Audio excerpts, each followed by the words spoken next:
Hello there, ladies and gentlemen, and welcome back to a critique of Yooka Laylee.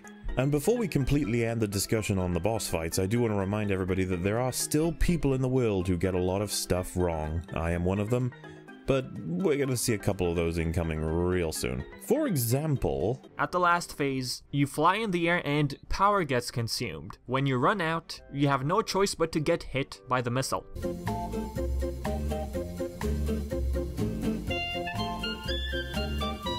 There's nothing fun about grabbing a power-up and rushing back over to another area before it wears off when there's no timer, no audio cues.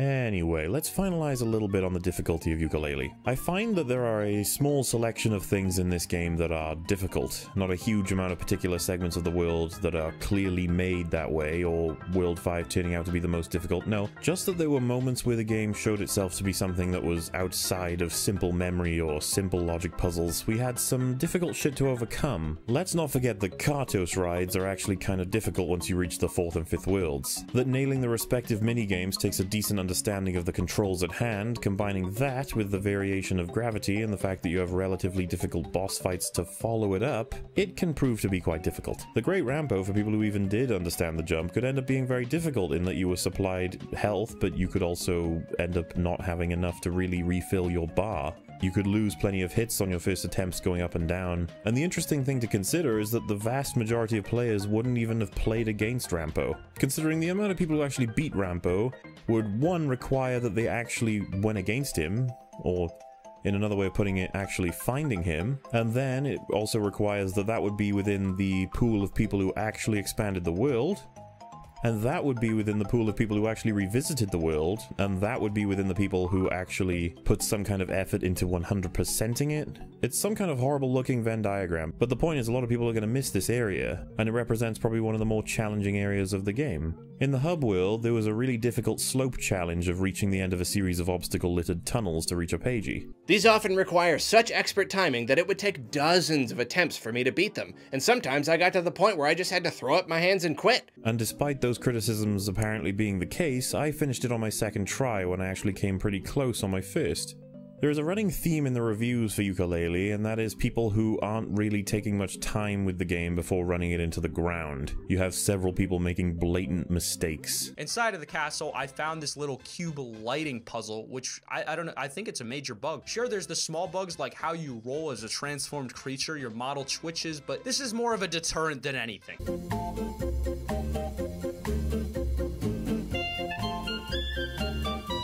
I realized you can't get the Pagey here as it's glitched. If it's not glitched, then I'm fucking retarded. The thing is that a lot of the biggest reviewers not only take their very limited time with the game as representative of the only experience one will have, but they ignore any and all context in almost all facets. The point that relates in this section is plenty of people talking about how it isn't a difficult game to beat. They aren't going to mention the more difficult aspects of the game, but if they do it, it'll be that it's because it's broken or it's simply not fun, but most of the time they haven't even played these sections. There's just nothing to say about good or engaging gameplay that presents a challenge if the narrative is that all of it sucks, which is boring to me.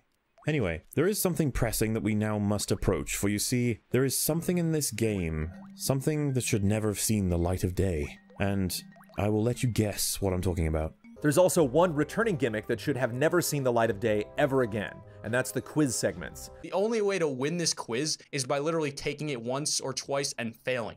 You have to fail to win, and the amount of time you have to wait for the quiz really makes the quiz a deficit to this game. But then you actually have to go through this quiz thing multiple times, and it only ever halts the flow of the gameplay. These quizzes might have been an amusing novelty back in the 90s, but now they come off as aggravating, and they're a total put-off since they completely ruin the game's pacing. No one likes quiz shows, and that's like the thing. It's like, yeah, we're not gonna like it, but we're going to like that they know we don't like it, and they're just putting it in there to kind of fill for the game.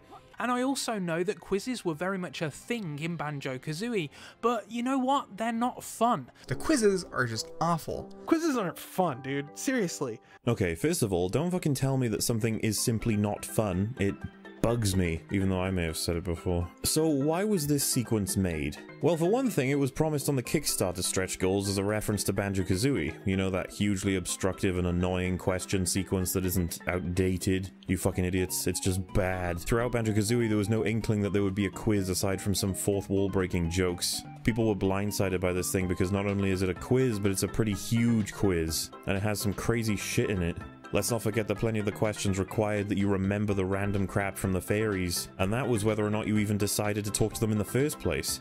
More importantly though, there are sections that if you fail them, reset the entire course and they lovingly place them closer to the end. This thing was just badly made and artificially difficult. This isn't outdated, unless outdated simply means badly designed. Rare at the time made something they probably thought was kind of fun and kind of difficult, but it didn't turn out that way and have since learned from it. Despite that, they easily could have not made this misstep at the time of creating Banjo. Do you really think that the quiz could not have been made easier in Banjo-Kazooie? Because it really could have. And I'm not trying to go on some separate rant about outdated, but we have hundreds of video games based on questions and answers that have a selection of methods and additional mechanics, so please, throw the outdated argument out the fucking window. Let's focus on the important thing. The quiz section of Banjo-Kazooie would have been better off not being in the game. People would not have longed for a quiz section in a 3D platformer collectathon. It was practically random and mostly obstructive, but still kind of fun for certain people, and I'll be honest with you, I had fun with it. But I got to use save states. So what did they do in Yooka Laylee? Well, it's 10 platforms that move you 1 step forward for a right answer and 2 steps for a quick right answer. You get 3 lives, and if you fail 3 times, you're sent back to the beginning. These questions cover the world, the characters, object names, locations, and amounts of collectibles. Relatively simple, in fact a series of dramatic improvements on its predecessor, and I only got reset once on my first approach with the game, but people still hate this shit. People were actually claiming that you would need to keep a constant count of all the collectibles you found in the game. Even the devs thought that this would be something to laugh at as a concept and threw a tongue-in-cheek gag in the game to reference the idea. The reality is that the quiz would likely be made easier by making notes throughout the game, however, the quiz is bloody easy regardless, and most of them require simple memory of the levels you have visited and the characters you have met. What people don't seem to mention as a form of really making it easy, all of the answers are from a selection of 3. This means that you can use the process of elimination with ease. How many tonics are there in total? Well, we know it's an even number, and it's definitely more than 5, so yep, this is pretty easy. Like I said, not much in terms of difficulty to get past this, but people have been making it the linchpin of the downfall of Yooka Laylee, which is bizarre. Look, it's not perfect. There is this question where it asks how many quills does Trouser require at the beginning of the game, and the answers 0 and 10 are there. Technically both are accurate, and that's an example of a shitty question because Trouser asks for 10 but accepts 0. Both answers are arguably acceptable. Interestingly, I'm pretty sure there is also a form of rubber banding going on in this game. If you have 1 life left, you'll find that the questions get extremely easy all of a sudden, except around about the last one. They will make that something for you to at least think about. So yes, 3 lives, 3 options for an answer, a minimum of 5 questions to be answered correctly that don't stretch far beyond the game's more obvious features themselves, and a system to draw back the difficulty if you are losing. I really don't see where the outrage is coming from. The people who fundamentally have trouble with the quiz are going to be the people who aren't absorbing the information in the first place. The people who are shrugging off the numbers, the characters, and the worlds rather than getting enjoyment from them, and will therefore be forced to answer these questions to get more content in the game, but will fail. They will not be able to answer these questions really at all. If you enjoy and pay attention to these worlds, the quiz will not only be easy, but you'll feel satisfied in that you could pass a test. If you're not paying attention and not enjoying the collectibles, then you will find that the quiz is obstructive and really annoying, because it'll stop you from progressing, and you will ask yourself, why do you have to have this test? I understand both sides, because they are equally as valid as perspectives, but neither are the objective fucking truth. A quiz is a quiz. It is a series of questions that prevents you from proceeding in the game. The questions are of a level of difficulty that is different from everyone's perspective. Should it be in the game? Well, should anything be in any game? The fact is, it is not badly designed. This thing is child's play. Personally, I would opt for the thing to be removed from the game, but because I would prefer them to be optional and have them unlock shit, so it's a reward for absorbing the information. Making it mandatory is going to upset the plebs who want to coast through the game. I think this would be a change that would satisfy pretty much everybody. Aside from the obvious though, people have been saying that this sequence, or rather this selection of sequences, have been breaking the pacing of the game. They're a total put-off, since they completely ruin the game's pacing. Pacing is a very important buzzword that floats around a lot of reviews and almost never gets qualified. I've briefly mentioned this in the past, and I am taking this opportunity to finally define exactly what I believe pacing represents and why I think people are using it wrong. Pacing is essentially the speed of the game and how it changes over time. To explain it within Yooka Laylee, you have the pace of the hub and the main worlds. It runs at a smooth 5 on the scale. Not fast, not slow, you go at your own pace for the most part. It depends on how the player wants to engage. Then you have segments like bosses, Kartos, and the arcade that all amp the speed up to a solid 7 or 8, making the game speed up and get a little frantic before we are successful and overcome these challenges. Upon the completion of each world, we can expect there to be a quiz, since they act as a test about the world you were just in. They're like a 4 on the scale. They run slowly, but it's more dependent on how you approach. Personally, I try to answer as soon as possible, which could result in wrong answers, whereas waiting would not. And it moves through that way, almost looking like a heartbeat of pacing.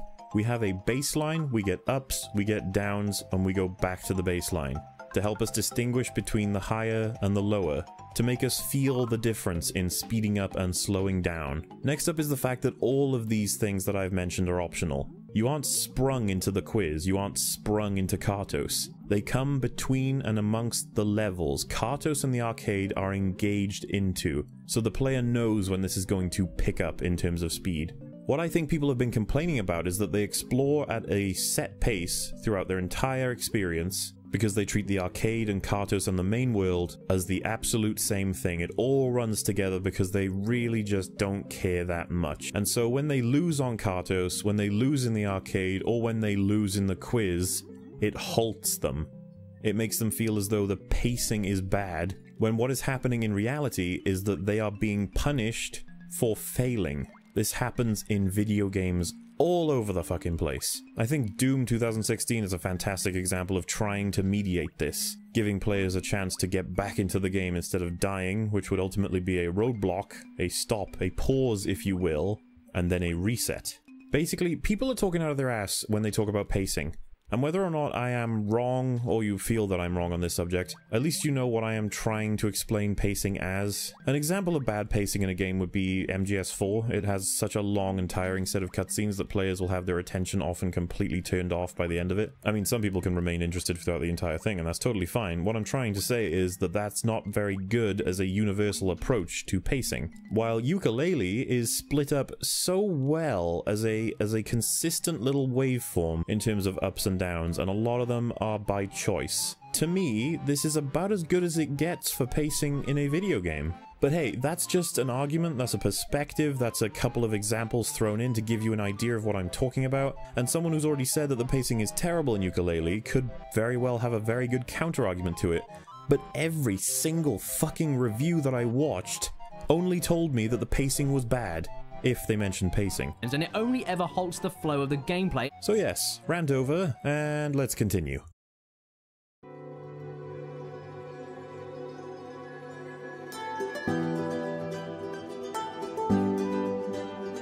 Oh my goodness, the sound in this game is just so damn good. Even the smallest sounds all get something relevant and easy to listen to. I mean, except for the voices I mentioned, of course. They've got...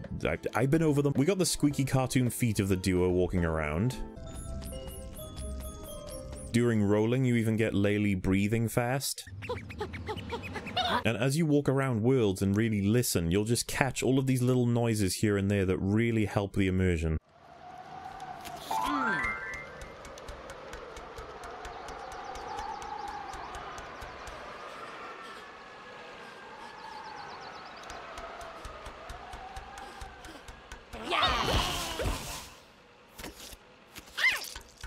These are the little things that really add to an immersive world. Listening to the cartoonish and soft sounds of the world while moving around really add to the entire experience. Something really neat with the sound is that there are certain points of interest that alert you with their respective sounds. An example of this previously was like the blue ghost that I mentioned, but Trouser and the totems make respective ringing and snoring sounds. I mean, go that far. There's something snoring around here. Oh, it's you. This will allow the player to know that they are nearby. Another neat little tidbit is that whenever you use the sonar explosion, there will, for a brief moment, be a muting of the soundtrack, and then a fade back in that matches what happens to the fog very well in this area.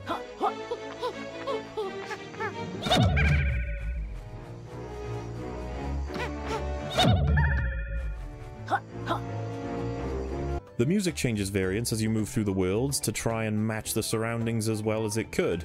I mean, I would say the best example that I know from the top of my head is that the higher you go in Tribal Stack Tropics, the more the sound will change, but eventually, if you're high enough, it'll give way to a windy mountaintop ambience.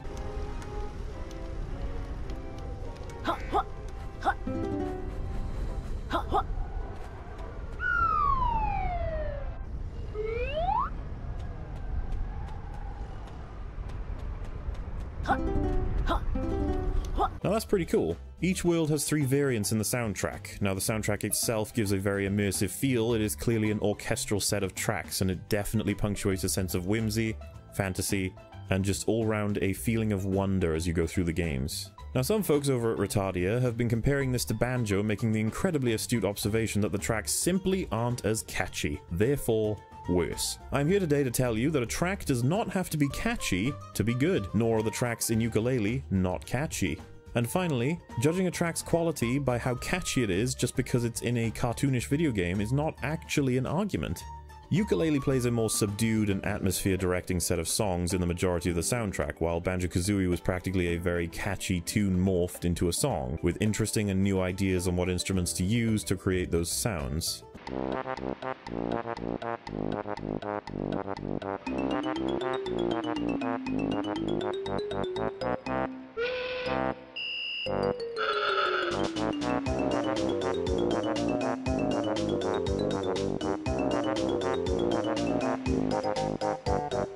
Both games honestly have absolutely kick-ass soundtracks thanks to the composer's creativity. Now, just what was the name of the composers? I just, you know, every time we cover video games and there's a good soundtrack, I always talk about the individual composers, don't I?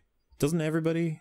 Oh wait, no, we don't. Nobody does, because nobody ever says that the composers are good. They always say the soundtrack is good and that the dev team did a good job, because nobody ever knows the fucking names of the composers. So what the hell's going on here? It's from a rare music composer, Grant Kirkhope, and I think all the music is really great. Returning Banjo-Kazooie composer Grant Kirkhope has done some good work here. Kirkhope. Grant Kirkhope. Kirkhope. At Grant Kirkhope. Grant Kirkhope. Grant Kirkhope did the lion's share of the soundtrack. Composed by the legendary Grant Kirkhope. With Kirk Grant Hope and David Wise on the soundtrack for Yooka Laylee, you already knew it was going to be magical. I had no idea who he was before everyone apparently did. No, just kidding. I know about him thanks to the Guest Grumps episode back when that show had integrity. But seriously, why the fuck is it that with every game that gets released with a fantastic soundtrack, the individual composers get no appreciation, but suddenly every reviewer on YouTube knows about Kirkhope? Well, Kirkhope and some other guys, I guess. Grant Kirkhope and the guy from Donkey Kong Country. Honestly though, I do appreciate their work. I just think it's really odd that everybody mentions him specifically.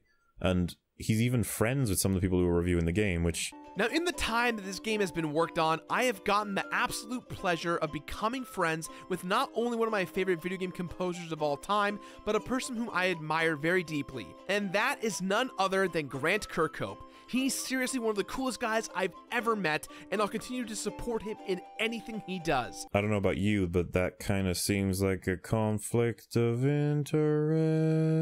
Anyway, Banjo-Kazooie is filled with some incredibly catchy stuff, yes. The kind of thing that gives the game such a strong charm and makes it almost impossible not to like it.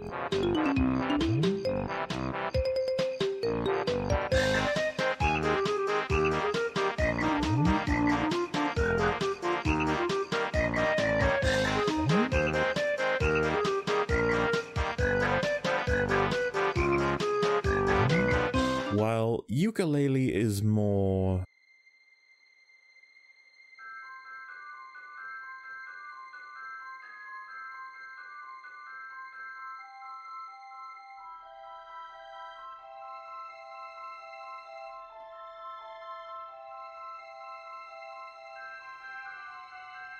But see, this is the thing. Yooka Laylee is not without catchy songs. Sometimes you need to listen to it outside of the game to appreciate it a bit more.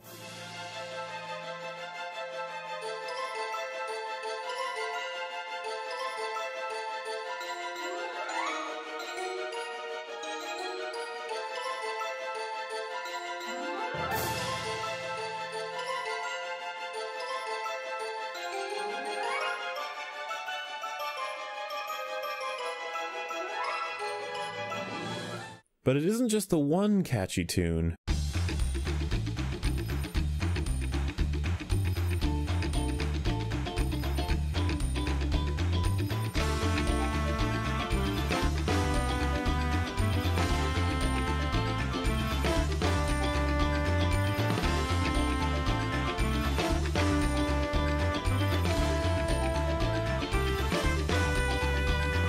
Not to mention the simply kick-ass shit you can listen to.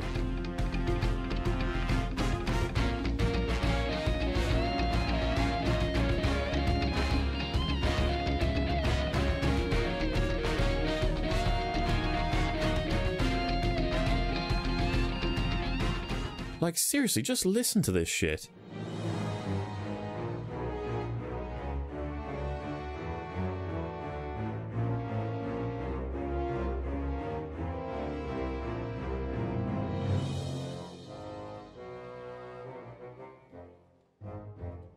The music in both games is fantastic. Comparing them is so weak when they have such different goals. Besides, how many people can genuinely decide on how much better or worse a track is when all they ever fucking say is, "This feels better. Oh, I feel like this is right. You know what? My opinions are the best opinions." Now, with that out of the way, how does the music bind to the levels? Within the main menu, we have the main theme being accompanied with a ukulele, giving the hopes and dreams of a bygone generation a flicker of hope, which enters us into the game itself.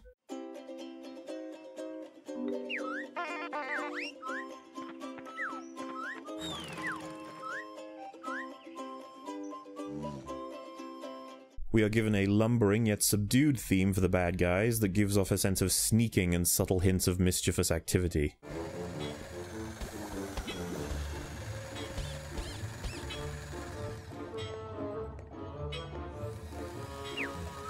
As well as a sense of industry as it continues. When we spawn, we are gifted to the sweet sounds of a soft introduction, allowing us to begin the journey and approach the world.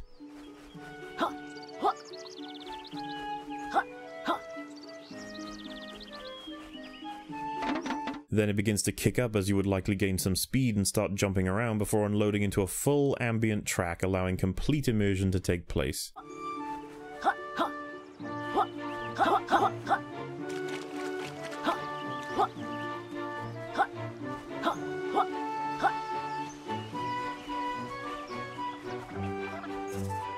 Upon reaching Ivory Towers, we are once again treated with what is essentially the villain song as we have approached the beginning of the lair.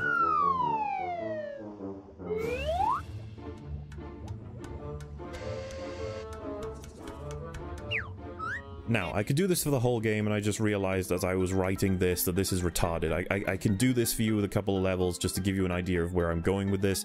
I am not going to do the whole game because we will be here for 10 years. But almost everything I have said about the music here is subjective. There were a couple of points about how we argue about these things that you could call objective, but ultimately, preferring a song over another one, like, unless you're a really talented musician and you know exactly what kind of effort and production goes into this fucking song making, and you can define to me exactly how a song fits a level better than another song fits another level in another game, to define how the soundtrack in one game is better than the soundtrack in another game, and then to not just take a step back and realize that there is so little to gain from just telling me which game comes above the other one, when everyone accepts that these soundtracks are both fantastic. But the reason it stands out to me, as many of the tracks do, is because they all give me a sense of some kind of new idea. Like taking a different genre, or going with a different idea every time with new levels or different areas like the arcade, or Kartos. But once again, a lot of people are just saying, the music isn't as good as Banjo-Kazooie, which to me is just such a fucking cop-out. Ultimately, the music in Yooka Laylee is fantastic to listen to and enjoy. I love good soundtracks as much as the next guy, but this one really felt unique. So all I really want to say is the music is really fucking good, and they paid a hell of a lot of attention. And actually my favorite track is Track Attack.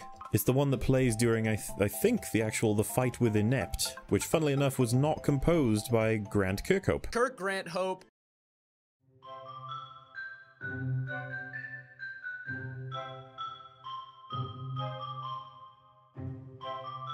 So Playtonic are a very tongue-in-cheek set of Brits. As always, they have more of a lowbrow pun humor all over the game. I mean, just look at this shit. Ivory Towers, batshit crazy, a more fleshed out character. Cloud-based racing, DN Ray, Dr. Quack, Trouser Snake, Kartos the God of Ore. Which is very interesting, since when Kartos was first teased, I remember the Reddit thread saying people really enjoyed the pun and they looked forward to more, but since the game is now cool to hate, people consider the pun extremely boring and just lazy.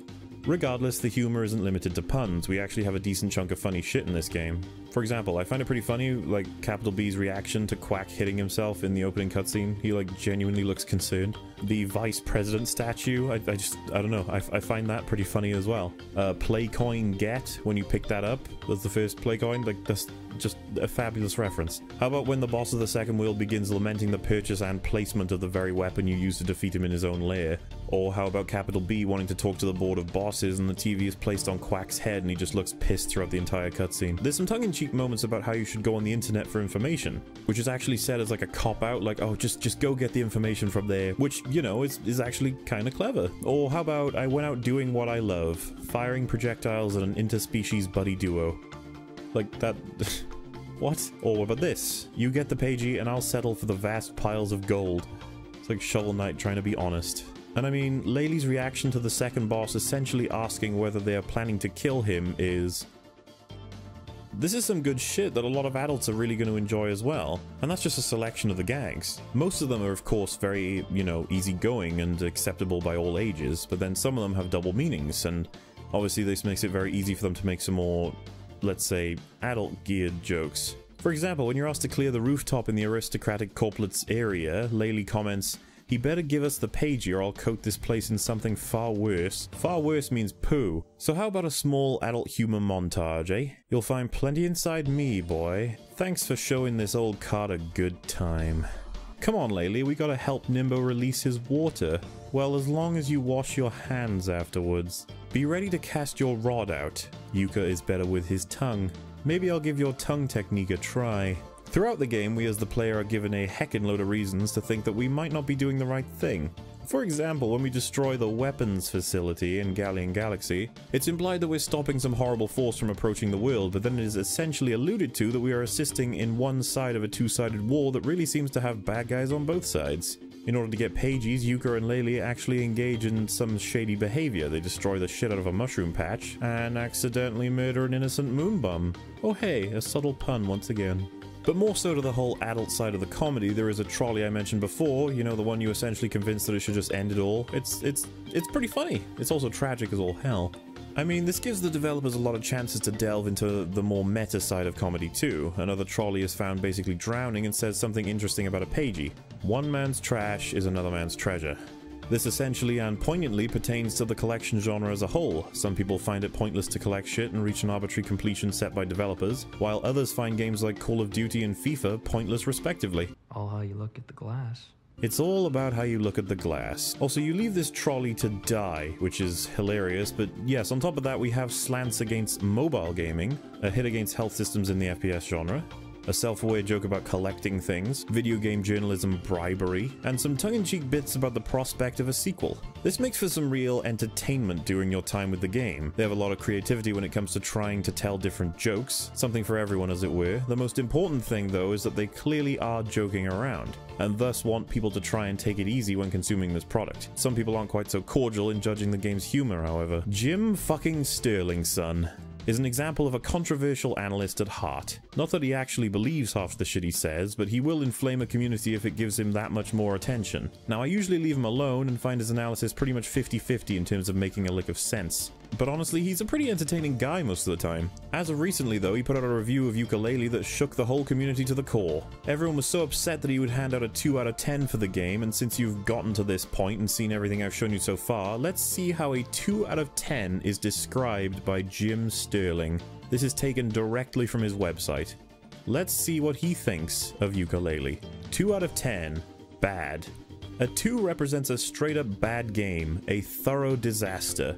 There is no hope of a positive experience ever shining through all of the broken features and atrocious ideas. Only the truly desperate will be able to dig through the mire and find something passable. Shit man, does that make me truly desperate? Anyway, I don't want to be mean, but his review was so embarrassingly bad and really petty. Like, if you take the time to really play the game and then read what he has to say about it, you have to wonder what the developers did to him. I mean, there is some room to complain because he may very well have had a review copy that was far worse than what was released on day one. However, some of his comments are about things that really didn't change from before day one to the release. Nobody else has been reporting that the game was unplayable from the review copies. Nobody else has been saying it is a thorough disaster with incredibly broken features. I mean, some people are coming close, I guess. Now, I am not going to say that Jim is ruining Yooka Laylee's reputation, because I really don't think he actually holds that much sway. A lot of people do not respect Jim Sterling as a credible source of information about whether or not a game is good. I mean, he's lost so much credibility to begin with. Like, seriously, he bolds the fact that Trouser is a joke about a penis. It apparently triggered him. Additionally, the game is drowning in quillies or quills or whatever. They're more contrived bits of magical bullshit you pick up so you can buy new moves from Trouser the Snake. He's named after a penis. So the reason that I've been showing you clips from people's reviews and actually trying to prevent counter-arguments while, I mean, also throwing in some insults here and there, while relegating Jim Sterling to this little section here entirely, is because I don't actually find his review interesting in that it provides an alternate perspective of the game. It is literally just really bad writing. And I found it hilarious. And so aside from some of the things I've already mentioned being completely out of left field, I'd like to look at something in particular. During the Banjo-Kazooie campaign, Kazooie would often insult the people that you interact with, and Banjo would play it straight-faced. This is revived in Yooka Laylee. Laylee makes some comments about the way people look, including but not limited to Candy Floss features, Lispy, Pamphlet, Brick Boy, Wormy, Worm Boy, Sausage features, Fruit features, and other incredibly offensive and mean comments. Now, this was shrugged off as kind of a funny and dick move by me and my stream collectively. It was amusing at the most and just slightly mean at the worst. But Jim has an alternative perspective on this. The dialogue as written is only slightly less painful, with terrible jokes that undeservedly throw shade at other games and Laylee's witty quips routinely insulting the looks of any creature that isn't her.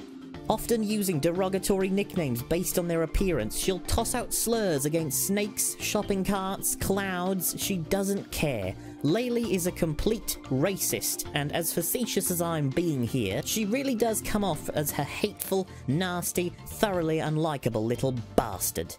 Racist? Are you kidding me? Yooka and Laylee are basically Banjo-Kazooie. Yooka's just a nice hero, and Laylee's just a little racist friends you have. Oh great, and people are actually listening to you on this. Jesus Christ. Try and be a little bit more accurate, and a little bit less social justice warrior in the future, Jim. It makes your work a hell of a lot better. Jim Sterling makes a negative review because, shock horror, he didn't like the game, and the supporters go absolutely mad with conspiracy theories and constant horrific insults.